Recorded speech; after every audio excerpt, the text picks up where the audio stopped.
శ్రీదేవి గారు మద్యం సేవించడం వల్లే ఆమె బాత్టబ్లో మునిగి చనిపోయారని ఆమె భర్త అయిన బోనీ కపూర్ వెల్లడించారు.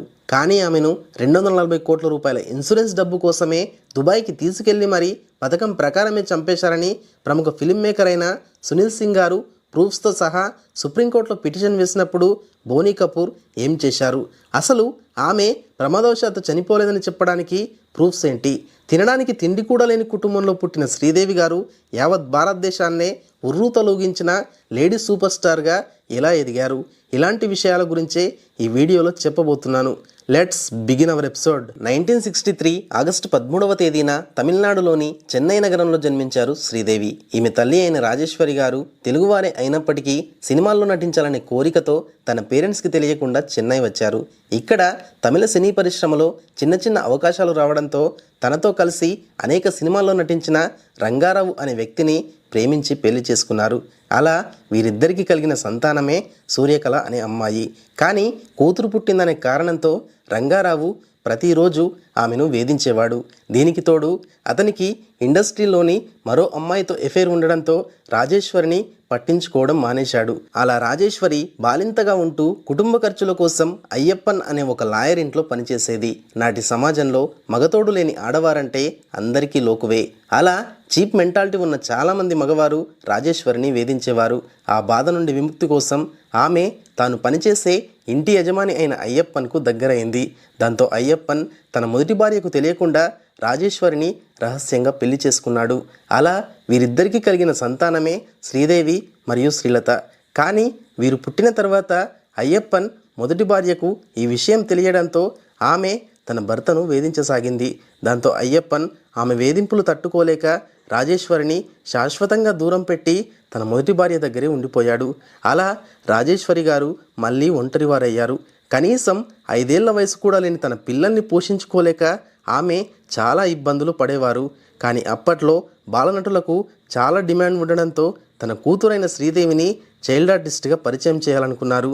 శ్రీదేవి చిన్నప్పటి నుండే ఏ డైలాగ్ ఇచ్చినా అలవోకగా చెప్పడంతో తన కూతురు తన కష్టాలన్నింటినీ తీరుస్తుందని ఆ తల్లి అనుకుంది. అలా 1967లో కేవలం 4 సంవత్సరాల వయసులో కందన్ కరుణై అనే సినిమాతో శ్రీదేవి చైల్డ్ ఆర్టిస్ట్గా పరిచయం అయ్యారు. ఈ సినిమాలో మురుగా అనే ఆధ్యాత్మిక పాత్రలో ఆమె నటన ప్రేక్షకుల్ని మంత్రముగ్ధుల్ని చేసింది.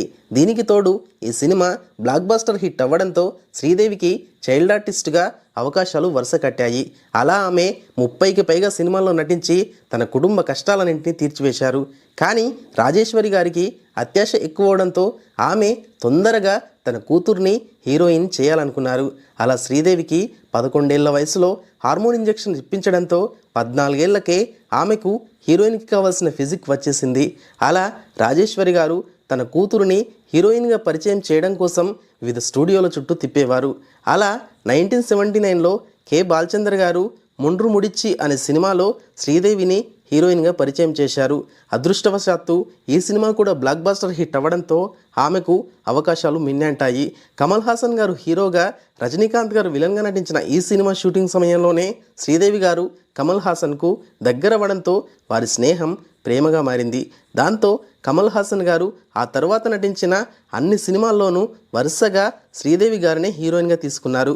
వీరి మధ్య అనుబంధాన్ని చూసి చాలామంది వీరు త్వరలోనే పెళ్లి చేసుకుంటారని అనుకునేవారు. కానీ కమల్ హాసన్ గారు శ్రీదేవి గారిని పక్కన పెట్టి వాణిశ్రీ అనే మరో హీరోయిన్ని పెళ్లి చేసుకోవడంతో ఆమె షాక్కి గురైంది. ఇక అప్పటి నుండి కమల్ హాసన్ గారు శ్రీదేవిని పక్కన పెట్టి కొత్త అమ్మాయిల్ని తన సినిమాల్లో హీరోయిన్గా తీసుకోవడం మొదలుపెట్టారు. ఇదే సమయంలో అప్పటి తెలుగు దర్శక దిగ్గజమైన రాఘవేంద్రరావు గారితో శ్రీదేవికి పరిచయం ఏర్పడింది.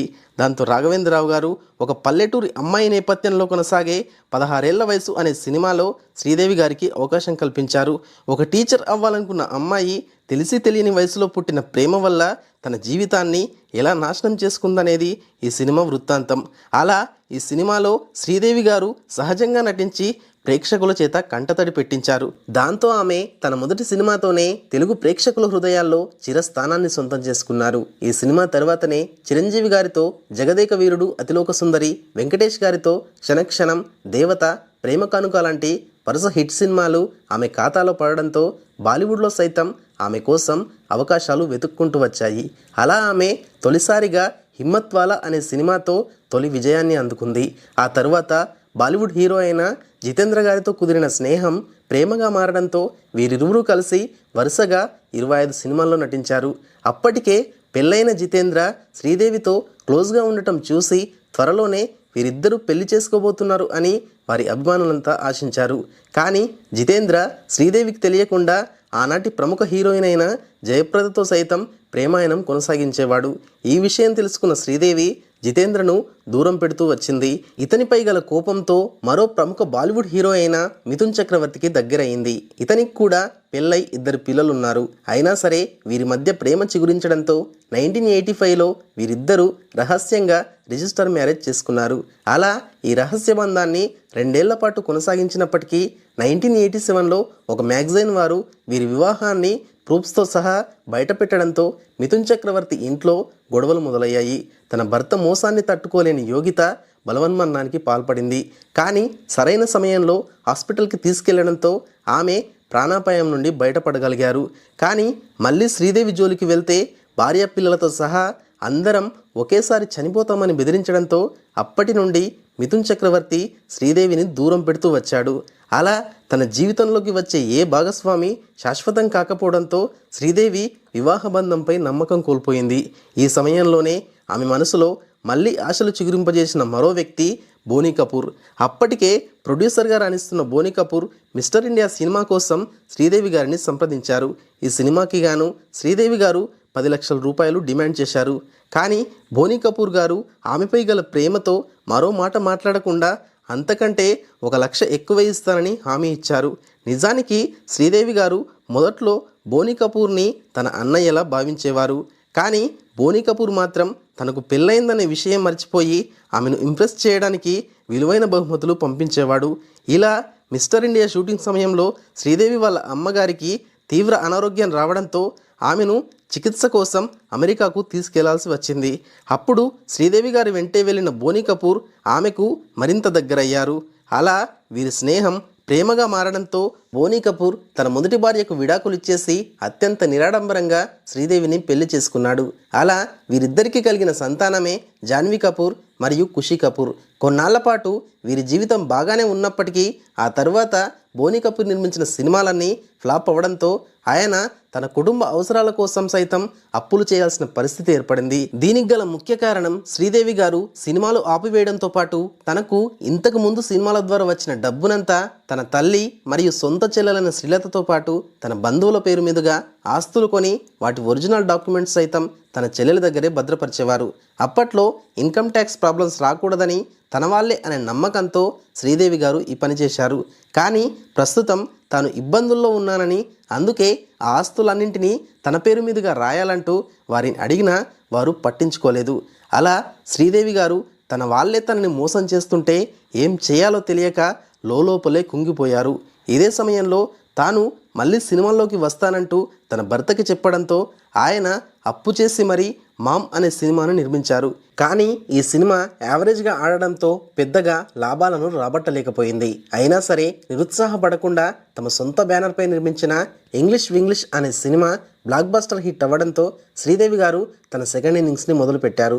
ఈ సినిమా ద్వారా వచ్చిన డబ్బుతో బోనీ కపూర్ సల్మాన్ ఖాన్తో నిర్మించిన వాంటెడ్ మరియు నో ఎంట్రీ సినిమాలు కూడా బ్లాక్ బస్టర్ హిట్ అవ్వడంతో తన అప్పులన్నీ తీర్చేసి మళ్ళీ కొత్త జీవితాన్ని ప్రారంభించాడు.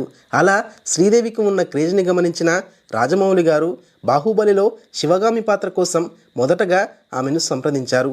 కానీ ఆమె తనకు రెమ్యునరేషన్కి బదులుగా సినిమాకు వచ్చే లాభంలో కొంత పర్సెంటేజ్ కావాలని కోరడంతో రాజమౌళి గారు ఆమె స్థానంలో రమ్యకృష్ణను తీసుకున్నారు.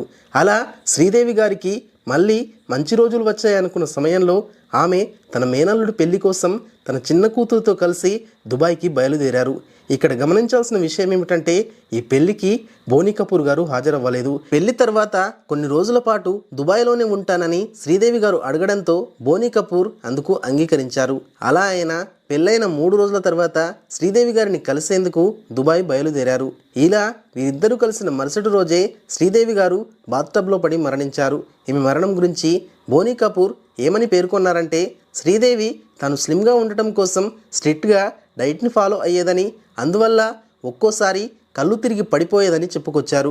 దీనికి తోడు ఆ రోజు మద్యం సేవించడం వల్ల బహుశా అలా స్నానం చేసేటప్పుడు కళ్ళు తిరిగి పడిపోయి ఉండొచ్చని, అలాగే ఆమెకు హార్ట్అటాక్ రావడంతో బాత్టబ్లో మునిగి చనిపోయిందని చెప్పుకొచ్చారు. ఇదే విషయాన్ని దుబాయ్లోని ఫోరెన్సిక్ రిపోర్ట్స్తో పాటు మన దేశంలోని ప్రముఖ మీడియా సంస్థలు కూడా నిర్ధారించాయి.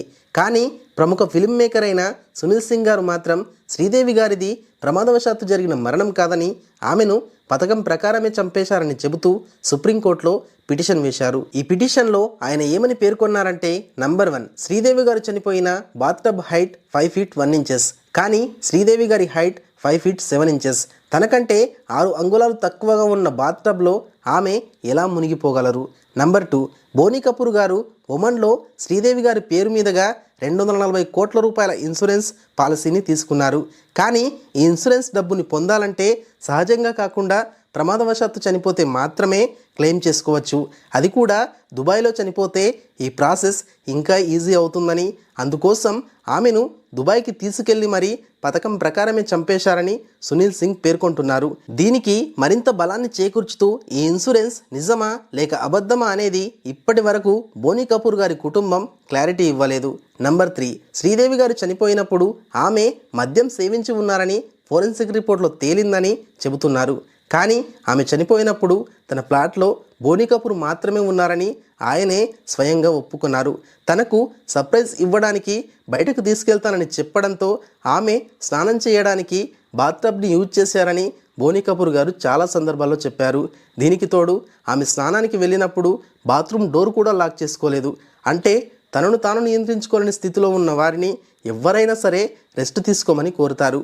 కానీ బోనీ కపూర్ గారు మాత్రం ఆ సమయంలో ఆమెకు సర్ప్రైజ్ ఇచ్చేందుకు రెడీ అవ్వమనడం అనుమానాస్పదంగా ఉందని ఆయన తన పిటిషన్లో పేర్కొన్నారు. కానీ శ్రీదేవి గారు దుబాయ్లో మరణించడంతో ఆమె మరణం విషయంలో తాము ఎలాంటి జోక్యం చేసుకోలేమని సుప్రీంకోర్టు ఈ పిటిషన్ను కొట్టివేసింది. మరి శ్రీదేవి గారు ప్రమాదవశాత్తు చనిపోయారా లేక ఎవరైనా పథకం ప్రకారమే చంపేశారా? మీరేమనుకుంటున్నారు? మీ విలువైన అభిప్రాయాన్ని తప్పకుండా కామెంట్ చేయండి. మన వీడియోస్ని చాలామంది సెలెక్ట్ చేసుకొని ఎక్కువసేపు చూస్తున్నారు, కానీ మీరు లైక్ చేయకపోవడం వల్ల వీడియోస్ కొత్త వారికి రీచ్ అవ్వడం లేదు. ఒక వీడియో చేయడానికి నాకు దాదాపుగా 18 గంటలు టైం పడుతుంది. సో మీరు లైక్ చేస్తేనే నా కష్టానికి ప్రతిఫలం ఉంటుంది. సో ఒక 5000 లైక్స్ ఇచ్చి సపోర్ట్ చేస్తారని ఆశిస్తున్నాను.